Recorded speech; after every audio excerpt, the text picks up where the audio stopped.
दिन साल 2008 में इंडिया ऑस्ट्रेलिया का टूर कर रही होती है। उस सीरीज का second test match Sydney cricket ground में खेला जा रहा था। पहले बॉलिंग करते हुए इंडिया ने कमाल की शुरुआत करी। ऑस्ट्रेलिया का स्कोर एक टाइम पर 134 फॉर 6 पर आ चुका था, मगर फिर 7वें विकेट की साझेदारी इतनी बढ़ गई कि ऑस्ट्रेलिया ने 463 रन्स का पहाड़ बना दिया एंड यहीं पर साइमंड्स ने बनाए थे 162 रन्स नॉट आउट। मगर इसी इनिंग में जब साइमंड 30 रन्स के स्कोर पर थे, तब ईशांत शर्मा की बॉलिंग में साइमंड के बैट से एक थिक एज निकला जो सीधा MS धोनी के ग्लव्स में चला गया। उस एज की आवाज इतनी ज्यादा लाउड थी कि प्लेयर्स अंपायर की तरफ देखने के बजाय सीधा सेलिब्रेट करने लगे थे। मगर यहाँ पर भी स्टीव बकनॉर मौजूद थे और उन्होंने इस डिसीजन पे साइमंड्स को नॉट आउट दिया।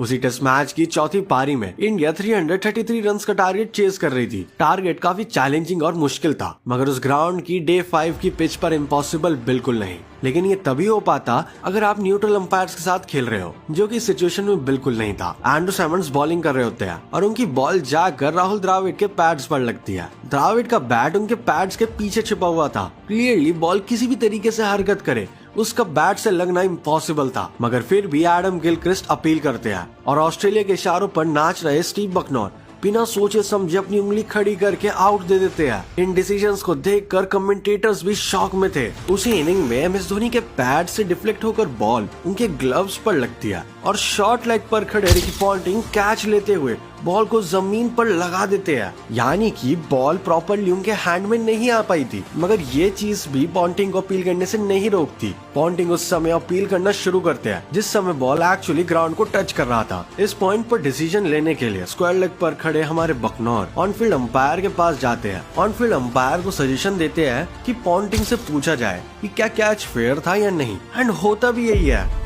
आप इस क्लिप में देख सकते हो कि कैसे स्टीव बकनॉर पूछ रहे हैं कि आउट है या नहीं, एंड वहां से पॉन्टिंग कह रहे हैं आउट, और उसके बाद धोनी का आउट भी दे दिया जाता है। ऐसा लग रहा था जैसे गली क्रिकेट का मैच चल रहा हो। एंड इवन सुनील गावस्कर जो कि उस मैच में कमेंट्री कर रहे थे, वो भी काफी ज्यादा शॉक में थे। लेकिन इतना सब कुछ काफी नहीं था। उसी सीरीज में माइकल क्लार्क के बैट से बॉल लगकर स्लिप में कैच हो जाती है एंड उसे भी नॉट आउट दिया जाता है। इन सब डिसीजन से परेशान होकर इंडियन टीम ने अपना आपा खो दिया और मैच के दौरान एंड्रू साइमंड्स और हरभजन सिंह की लड़ाई भी हो गई, जो कि वर्बल अब्यूज तक ही रही। लेकिन उसमें भी काफी इश्यूज हो गए क्योंकि हरभजन सिंह ने कुछ ऐसा कहा जो कि साइमंड्स को लगा कि उन्हें मंकी की तरह रेफर किया जा रहा है, जो कि वहां पर एक्चुअली एक रेशियल कमेंट है। इस सीरीज को देखकर पूरे देश का गुस्सा अपनी हदें पार कर चुका था। लोग सड़क पर उतर कर नारे लगा रहे थे। लोग स्टीव बकनॉर, उनके साथी अंपायर और रिकी पॉन्टिंग के पुतले सड़कों पर जला रहे थे। एंड इवन हरभजन सिंह पर लगे बैन को हटाने के लिए भी सड़कों पर लोग चार्ट्स और बैनर्स लेकर उतर रहे थे। एक तरफ जहां फैंस का ये हाल था,